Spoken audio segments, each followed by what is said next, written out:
natitira pang mga laban, di ba? We have a couple of teams, Coach Ron, who aren't going to be playing anytime soon because they have players who are training in Taiwan right now. Correct. A part of the national pool, of course, that will play in the Southeast Asian Games around May of this year.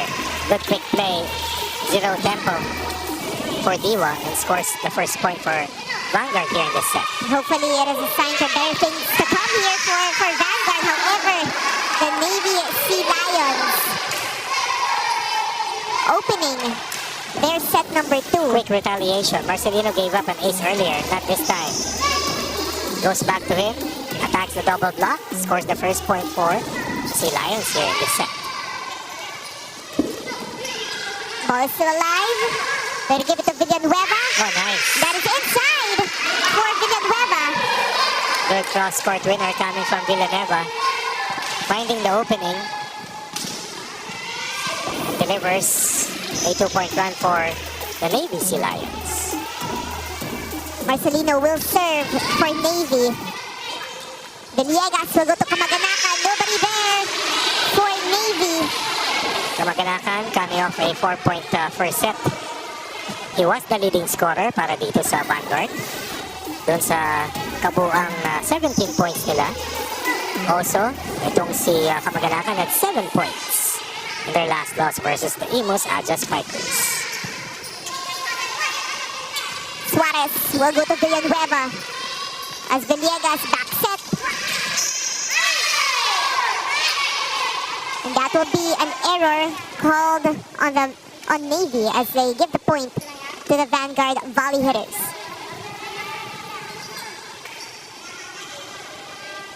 You can't afford to lose Greg Dolor after having Jude Garcia sidelined for the last 2 matches already.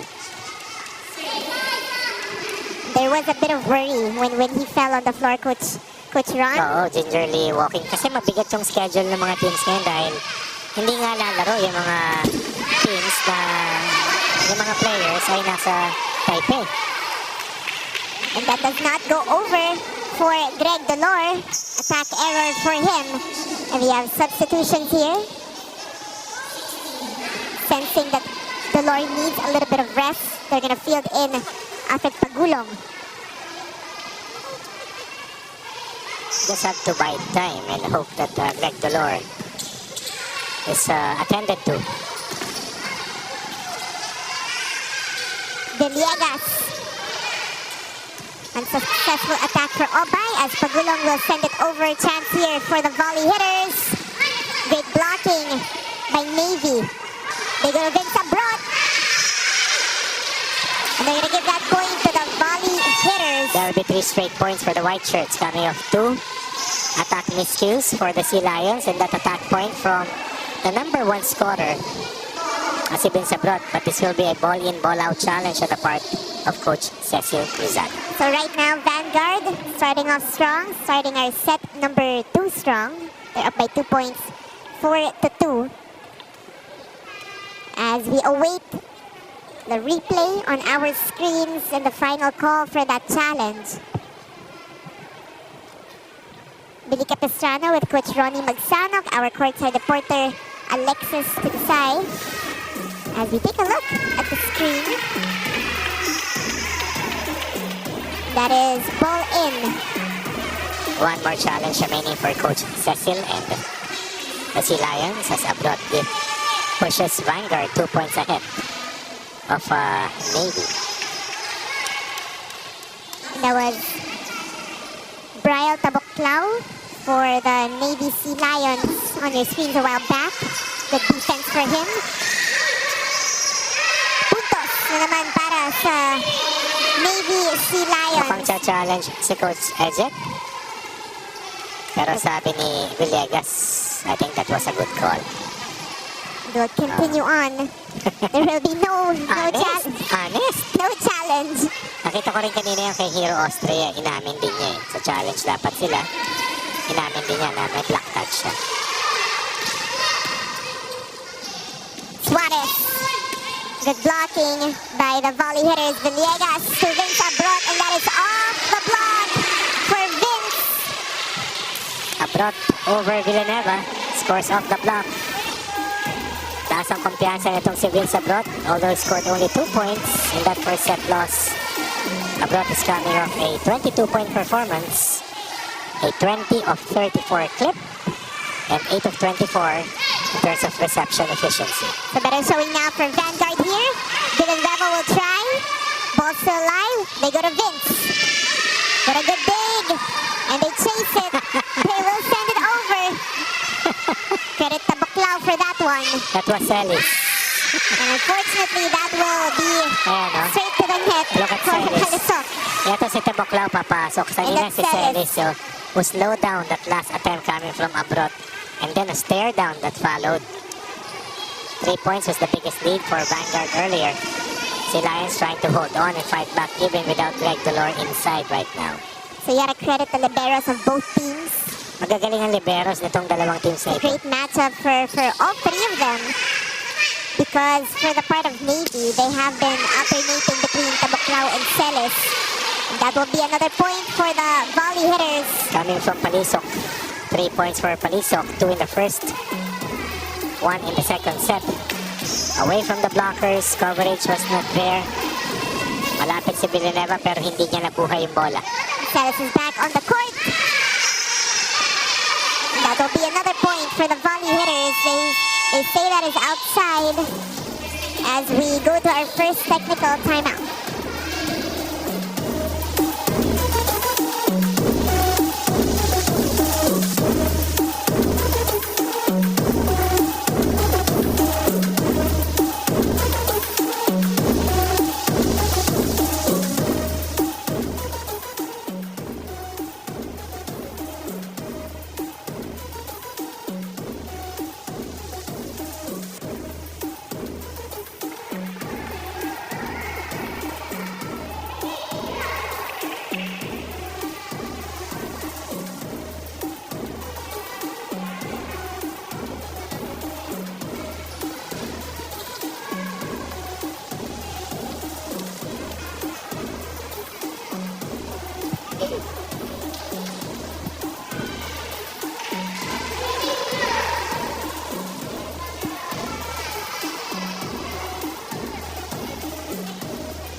Ronnie, Vanguard volley hitter as Palisok told me it could be a natural instinct to feel and stay down and feel powerless after a few losses. But knowing that they can drive the tide, mas pipiliin na lang nilang enjoyin to alleviate the pressure at mailabas ang tunay nilang laro. As what even seen earlier, mas solidify na kanilang blocking at core defense. That is, kakontra sa strong wingers ng Navy. Let's see if they can steal one set from the PGJC Navy Sea Lions this set too.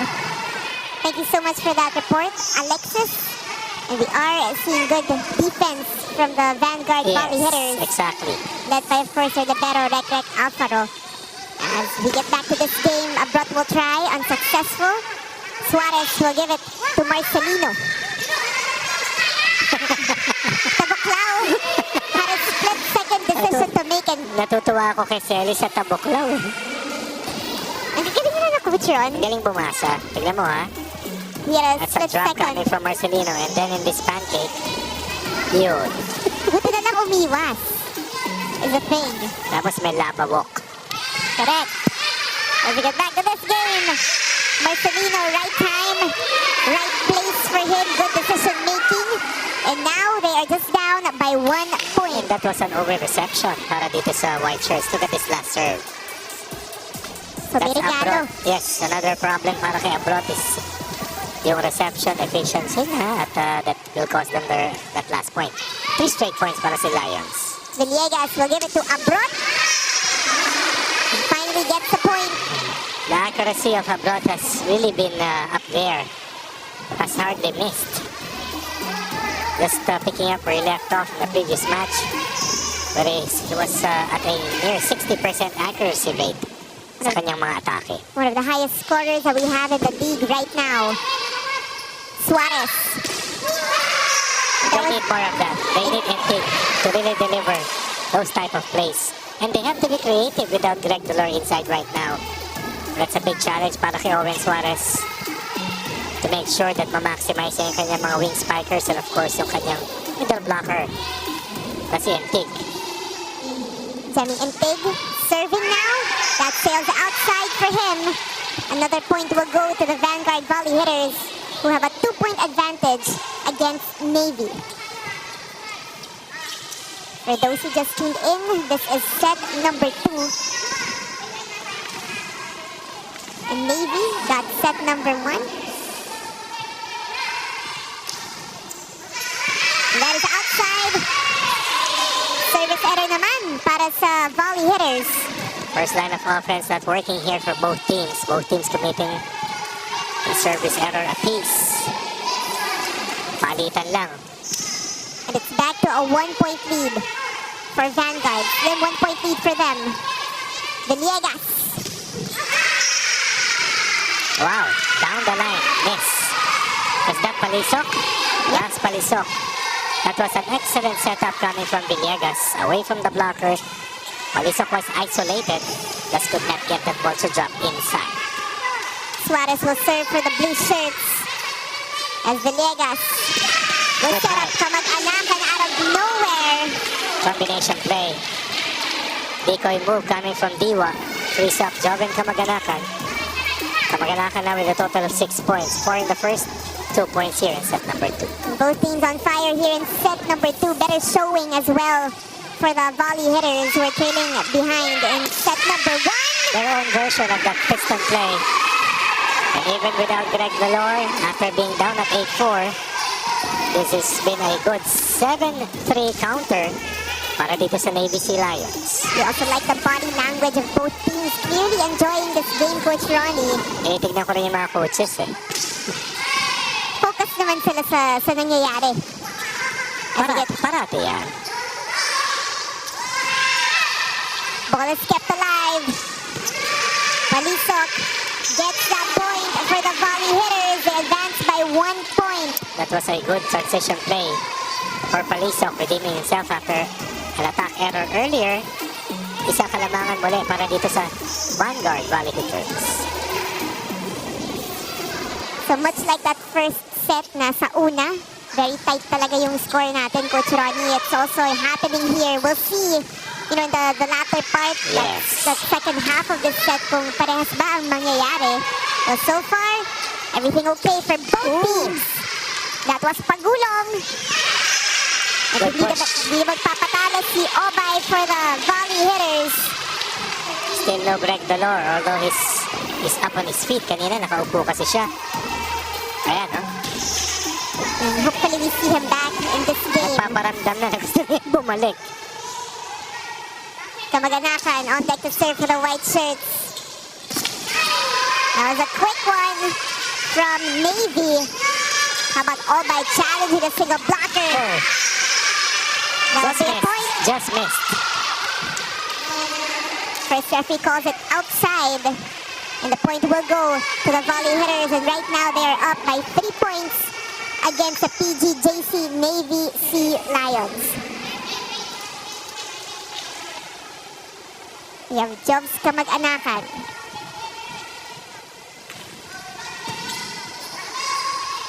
Suarez to Villanueva. Oh, they needed that. They needed that. Greg Dolor trying to get an eye contact with Coach Cecil Cruzada. Kanina pa siya hinuhuli niya. Nagpaparamdam. Yes. Kanina pa niya gustong bumalik.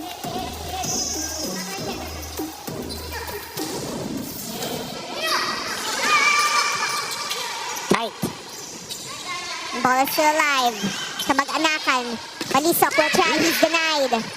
They send it over to Vince Abron. Oh, that touch. There's a net touch violation for Vince. Some breathing room here for Navy.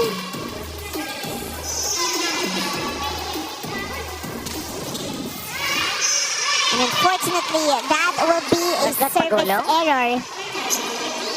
That is Alicando with a service error. Also a rotation player para sa kanila. I thought that he lost his footing after serve. And right now, Navy up by, well, that's Vanguard. Vanguard up by 2 points. As Villegas. Oh, There was a miscue there. A little miscommunication between Villegas and I think that was Obay on that play. Still no Greg Dolor. Very No close. contact. And a close second set we're having right now, Coach Disconnected Ronnie. on that last sequence. Very close first set, or second set. Wala si Greg. Aray. Vince Abrot. What a good dig, but sails outside. Way too strong for the PGJC Navy Sea Lions as we go to our second technical timeout.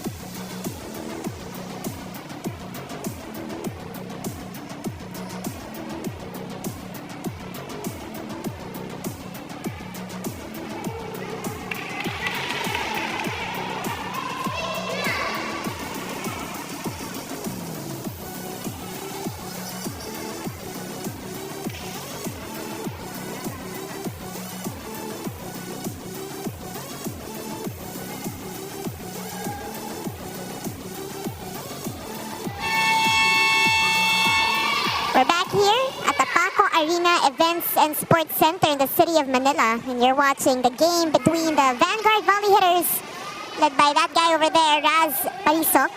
And of course, let's not forget the PGJC Navy Sea Lions with Owen Suarez, their main setter. This is set number 2. Vanguard holds on to a 2-point lead against the Sea Lions. Slide attack, unsuccessful, good blocking. Teguro Pagulong. That will be a point for Pagulong. They say that is inside. And now we see the volley hitters will call a challenge. They're going to say that was ball out. They're going to call that as ball out as we await the replay on our screens. So what can you say, Coach Ron, about our set number 2? Still waiting for Greg Dolor to make his re-entry. Because Vanguard is playing more confident without Greg Dolor inside for Navy. In spite of the fact na nakabalik ang Navy kanina, iba pa rin pag yung mayroon kang Greg Dolor na nasa loob. Greg Dolor, we were talking about him and he has been playing such an incredible conference. And based on the statistics, this might be his best tournament so far. We have Vince Abrot and the rest of the volley hitters awaiting that challenge. They're looking at this big screen here in the Paco Arena, Events and Sports Center, as we await to see what will happen. False alarm. And Palisok also doing so well here in this game, and he is providing that much-needed firepower, much-needed support for Vince Abrot Obay as well. We have to mention him and his performance in this match. So there it is, as we take a look, ball in or ball out, and it is ball out. So that point will go to the Vanguard volley hitters. Good challenge for them. Exactly, for a 3-point lead.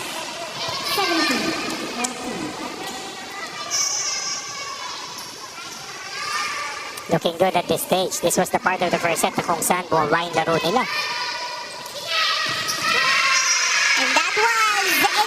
With a slide attack that has been good for the PGJC Navy Sea Lions. Something that he is known for. Let's see if Pagulong will be able to help out the Sea Lions in terms of offense. Did not score in their last win, played only a single set, came off the bench in set 3. As Villegas will go to Palisok. He's outside. Unguarded. Isolated.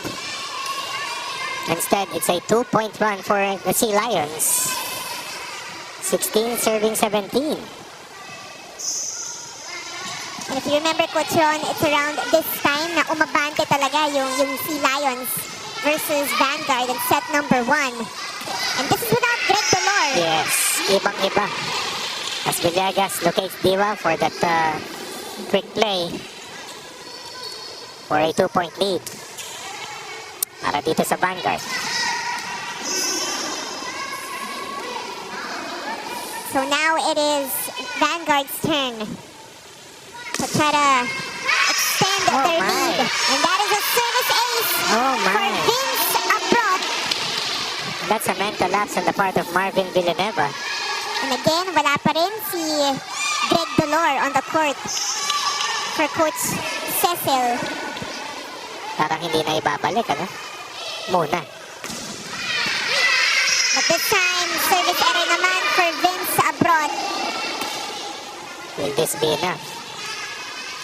As Alicando, Kasi para lumalabas dito, palitan na lang eh, di ba?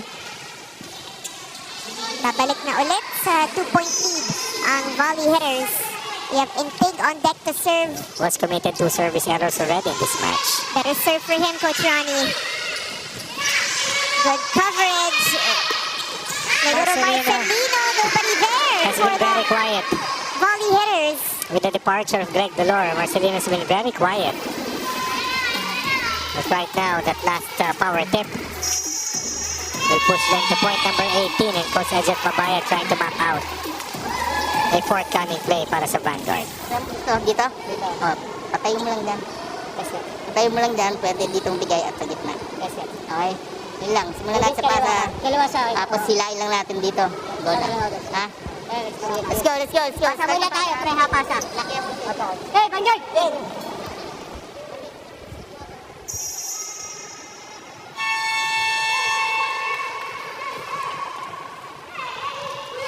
It is a 1-point lead for the Vanguard volley hitters here in set number 2. Still a pretty close set for both our teams. No Greg Dolor for Navy.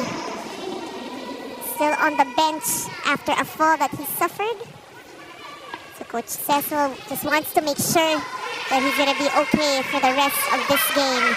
As kamag-anakan. They go to Marcelino. He is denied. Babalik ulit kay Marcelino. Better attack for him. Has to take charge. Has to ask for those touches. He has to lead. Without Greg Dolor inside, expect itong si Suarez to activate. Itong si Marcelino time and again. Maximize him as he's in front in this rotation. Oh! A little short there. Not enough power. Just a little short for kamag-anakan. Wasn't able to send it over. Tentative, no?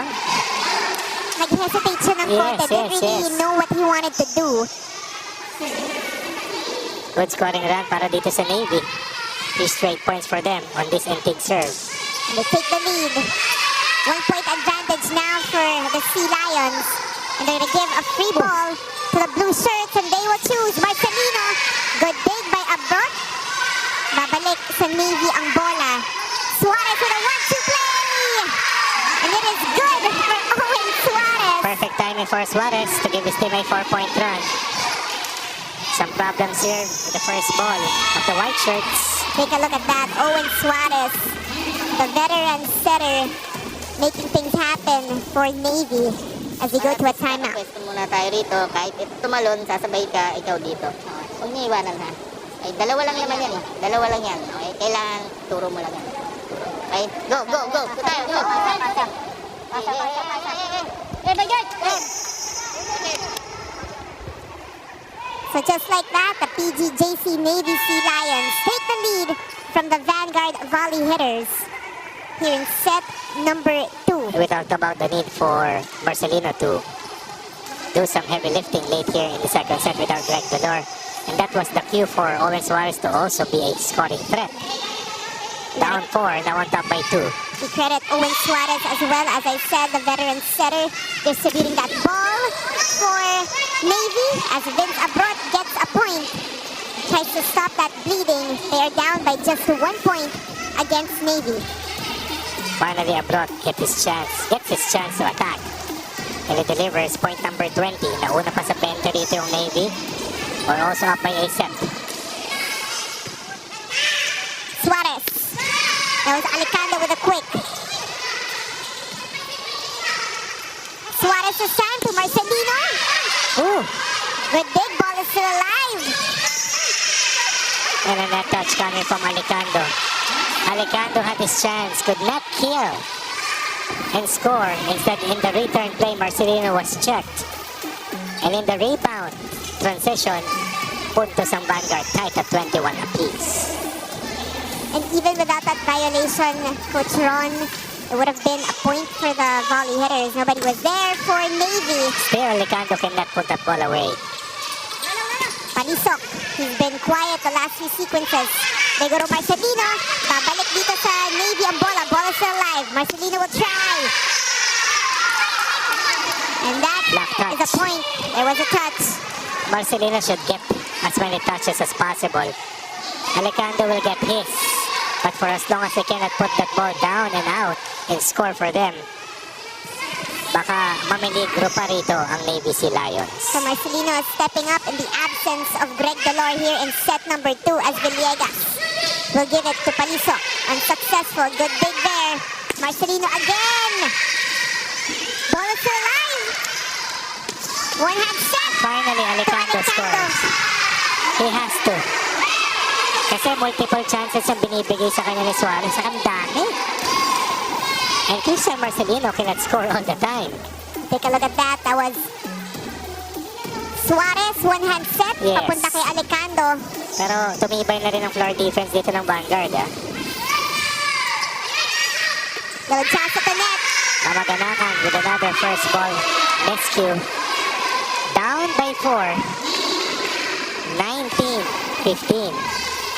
You gotta Now hand, on top by 8-3 set point advantage. you gotta hand it to the resilience of the PGJC Navy Sea Lions without their team captain. Greg Delor, that was the Buklaw on the receiving end of that attack. Tutuwa ako dito sa batang to talaga eh. That was the Buklaw. Kasi ang tapang eh. Tayo agad. Tayo agad. Yan, tama. Well, right now they're still at set point. It's a 2-point cushion for Navy against the volley hitters. Volley hitter saving one of 3 set points na hawak ng Sea Lions. 22 serving 24. And that is a sorry, Ahon na eh, no? that is a sorry service error here for Vanguard. Believe it or not, the Sea Lions will prevail in this set. Up 2 sets to